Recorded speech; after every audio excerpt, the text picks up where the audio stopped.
हात ठेवून शपथ घेऊन सांगा की बाळासाहेबांच्या हाताचे ठसे तुम्ही घेतलेत की नाही, आणि घेतले असाल तर त्याचं काय केलं नेमकं ते महाराष्ट्राला कळू देत. मी नाही बोलणार ते, हळूहळू येईल ते. हे वास्तव आहे सगळं. ही कसली कुत्री भुंकताय ती, यांना विचारतो कोण? या अंगावर सोडलेली आहेत. आणि त्यांना घाबरणार की मी नाही, आमदार सदम नाही आहे बांधवानो.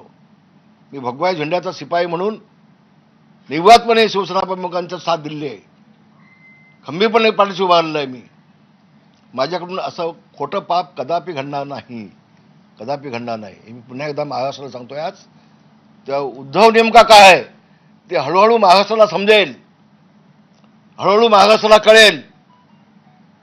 तर मी पुन्हा सांगतोय, उद्धवजी या समोर बोला, मग मीही बोलतो. होऊन जाऊ देत, होऊन जाऊ देत. धन्यवाद. सर, जसं तुम्ही म्हणालात की त्यावेळेस शरद पवारही होते, राज ठाकरे पण त्यावेळेस होते का? नव्हते. त्यांनी काय नेमकं सांगितलं? नव्हते. पण मी मी मी ज्यावेळेला होतो त्यावेळेला पवारसाहेब आले होते अशी माझी माहिती आहे. आपण त्यांना विचारून घ्या. ज्येष्ठ नेते जे आता त्यांच्या पक्षात आहेत, त्या शिवसेनेत आहेत. होय आहेत, होते का? मी आता नावं घेणार नाही कोणाची. पण तुमच्या वक्तव्यात मी नावं घेणार नाही कोणाची. आता होते माझ्यासोबत.